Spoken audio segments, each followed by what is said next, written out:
Elon Musk gives basically, apparently, a scalding take on Biden's push to free Brittney Griner.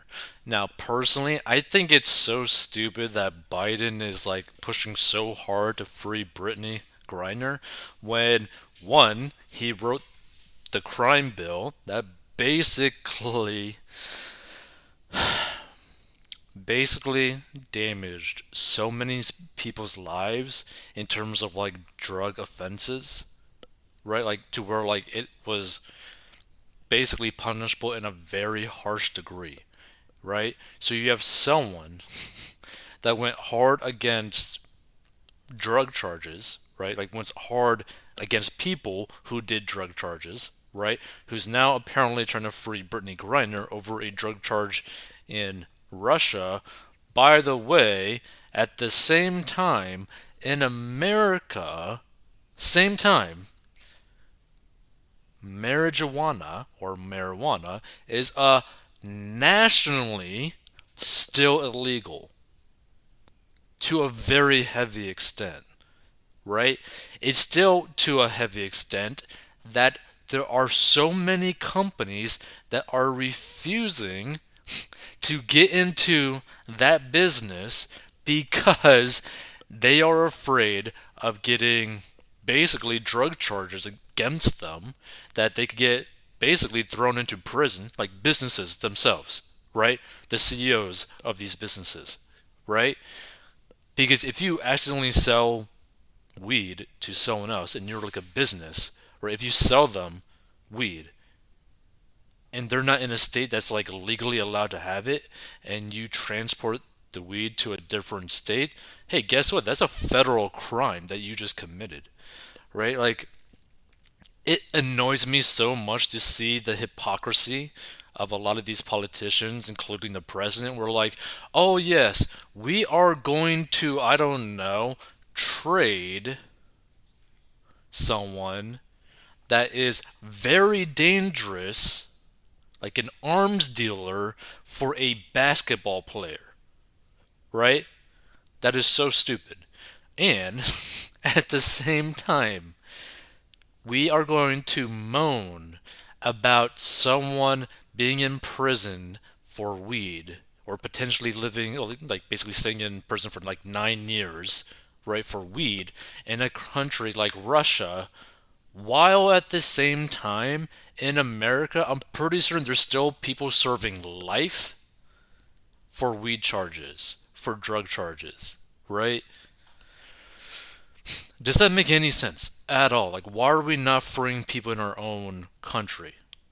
Like, what are we even doing here? But let's check out Elon Musk's take. If the president's working so hard to sort of free someone who's in jail in Russia for some weed, then should we free people That's what in Joe just said. America I saw that. who, yeah, Yeah, absolutely. Joe, So at least it's like like there that, are people in jail Yeah, it just doesn't make any sense. in America for the same shit. for the same stuff. Shouldn't we free them too? Exactly. Which, by the way, Hunter Biden, let's use Hunter Biden as an example. Hunter Biden, based off the evidence that has came out already, with the amount of drugs in his possession, just in his possession, should basically be serving life in prison right now for the amount of drugs that was in his possession. Right? Hunter Biden, Joe Biden's son. Like, it's such a sad thing to see how wonky the legal system is in the United States, where all these like people could just basically play around with the law and get some time, no time, slap on the wrist, not slap on the wrist, life in prison, not life in prison. Like it's so screwy. Let's see. Bum bum. Okay. Yeah, so marijuana possession is still illegal at the federal level, fully legalized for recreational use in 19 states and decriminalized in 18 others. But here's the thing, right? If you were to take recreational use marijuana from one state, like I think Arizona, and then you take that to another state where it is fully illegal in that state, you could be serving time in that state for a very long time. Elon Musk questioned President Joe Biden's ongoing effort to release WNBA star Brittney Griner from a Russian prison while thousands are locked up in the U.S. for the same offense. I agree. Griner was sentenced to 9 years in Russia for cannabis possession, and Musk noted others locked up on American soil aren't getting the same attention from the White House. Exactly, because they're not basketball players. If the president is working so hard to free someone who is in jail in Russia for some weed, shouldn't we free people in America? The Tesla CEO asked on an episode of the Full Sun podcast this week.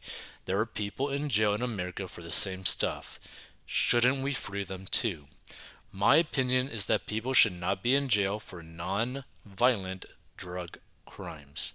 And here's the thing. Personally, when it comes to like cannabis and that sort of stuff,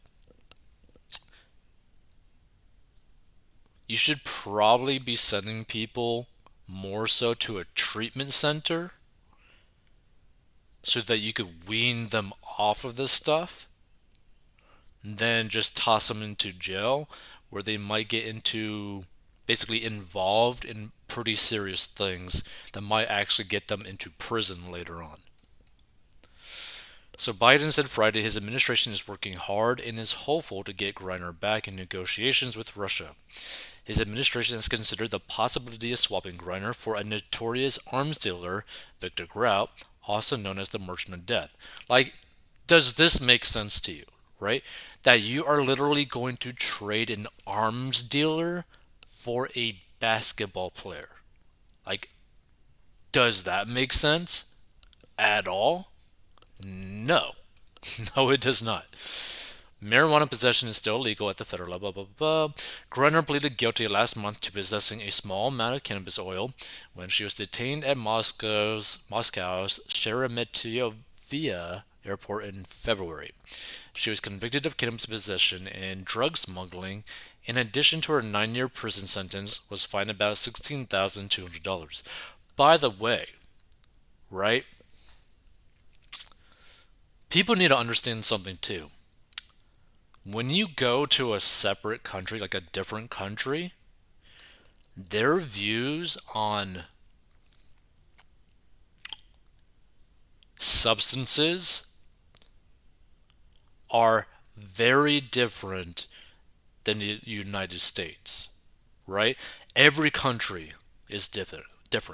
But to put it into perspective, I believe that there are some countries right now that can and will put people to death for possession of marijuana, right? So just keep that in mind. Like, the rules of the state that you live in are far different than the rules of a whole separate nation. So, according to an ACLU report, there were nearly 700,000 marijuana related arrests in 2018. The last year data is available. That accounts for 43.2% of all drug arrests, significantly more arrests than any other drug and more than all violent crime combined, the report found. He must claim not to be a regular marijuana user himself, saying he thinks marijuana is not that good for productivity. But the world's richest man also recently said that he and employees at his space exploration company, SpaceX, were federally required to take drug tests for a whole year following a viral pot-fueled appearance by Musk on the Joe Rogan Experience podcast in 2018. He said on Full Send that he needed to prove to the government that he wasn't an addict after taking one puff during his interview with Rogan 4 years ago, shot in California where marijuana was legal at the time. I did get a lot of backlash because it's still federally illegal, he said. SpaceX has federal government contracts, so our competitors were like, why aren't you doing anything? Look at him brazenly smoking weed on Joe Rogan's podcast, Musk said. The bombshell puff sent Tesla stocks briefly spiraling, dropping as much as 9%, and the steep stock fall prompted Musk to reassure investors that he was not an addict, he said. By the way, right? I'm pretty certain if you stumble upon this episode, you probably also have heard of Dan Bazarian. Dan Bazarian has a company, I believe called, I forget what the name is called, honestly. But basically, he had a company where it was selling marijuana, right?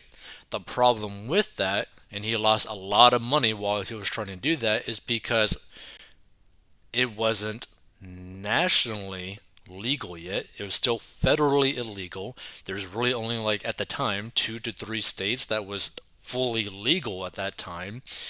But his audience was worldwide, right? So think of potentially millions upon millions of customers, but only 5% of that audience can actually legally buy your product, right? Because the weed laws in all these other countries, all these other states, look very negative against marijuana, right? So, what he did to basically turn his company around to actually start making money is go the traditional tobacco route, right? Where now you're selling like vapes, like vape pens or whatever kind of stuff, but all tobacco related products, nothing weed, right? Because worldwide, tobacco is typically accepted nearly everywhere, right? So now the millions and millions of potential customers that he had could actually buy his products. And that's something that people need to understand too, right? One of the best ways to really like get something to spread nationwide or worldwide is to sell it to people where they're going to use it every day, multiple times a day, every week, every month. Like basically something that's recurring buying, right? But it needs to scale up exponentially. If you only have like 2 or 3 states that are truly able to buy the stuff where the customers can actually use it, it's not really going to spread around that well, right? It's not really going to be accepted that well if barely anyone can actually use the products, right? So, until until it becomes federally legal at the minimum, it's going to be a massive issue. But here's the thing, too. If it becomes federally legal, you're probably going to have to start freeing a lot of people who are in prison and in jail for all these marijuana offenses. Right, so that's going to be an interesting thing too, because there's like the police union that doesn't want that to probably happen. So it's like this whole thing is like one big mess, right? I just really dislike seeing politicians flip flop so crazy on these issues when it's like, hey, you were like completely against people using substances, and now you're trying to free someone because they committed an offense in a separate country with a substance, while at the same time there's people in your very own country that are suffering even harsher punishment for similar offenses. So let's see some of the comments. She knew it was illegal. She thought the penalty for the risk would be much less than it is. I think 9 years is far too harsh. I agree, but this is totally her responsibility. The penalty normally is much less than what Griner received. She was given the punishment of a big time drug trafficker. Well, here's the thing. I think Russia apparently gives a lot harsher sentences to non citizens.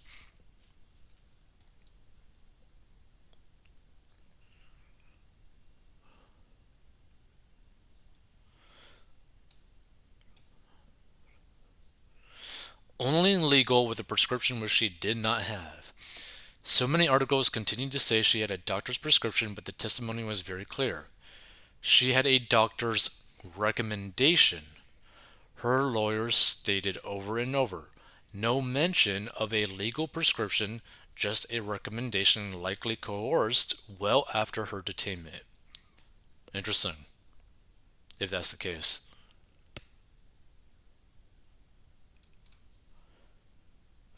Why is our administration giving any time to this? Shouldn't she be embarrassed for bringing marijuana overseas in the first place? Where's the accountability today? That's the thing, right? Like, for example, if she like brought this to like Dubai, oh my God, it could be so much worse. Accountability, she blah, blah, blah, blah.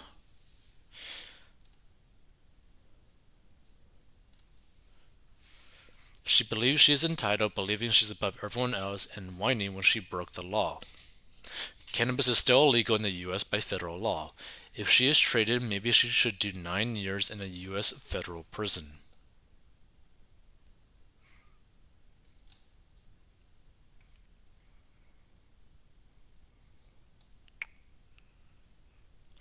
This woman hates this woman, I guess, based off this Jeff Epstein. Okay. Hates America and kneels for the anthem. She went to a country with less freedom and got locked up upon arrival for something she takes for granted every day.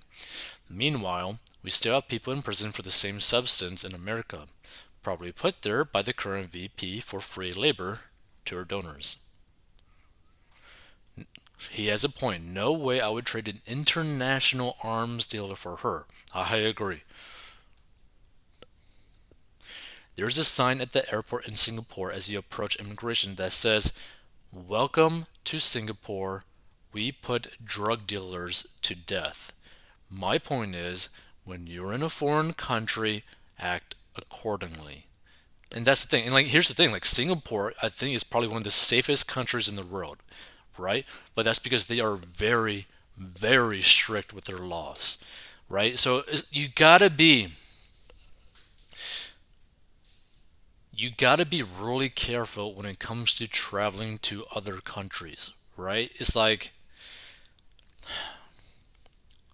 look, she's also lesbian, right? If she were to go to another country and were to express what she is in that country with a female in public, she could be put to death. Like, you have to understand that. Like, other countries are not America. When I went to Saudi Arabia in 2002, prior to landing, I had to fill out a customs declaration. Posted on top of the form were a skull and crossbones symbol and a statement that drug smugglers would face the death penalty. Also in the news was a story about a Pakistani worker who entered the country with a kilo of heroin. 2 weeks after being caught, he was tried and executed by having his head cut off. Like, I'm telling you, like, it's absolutely crazy. These other countries.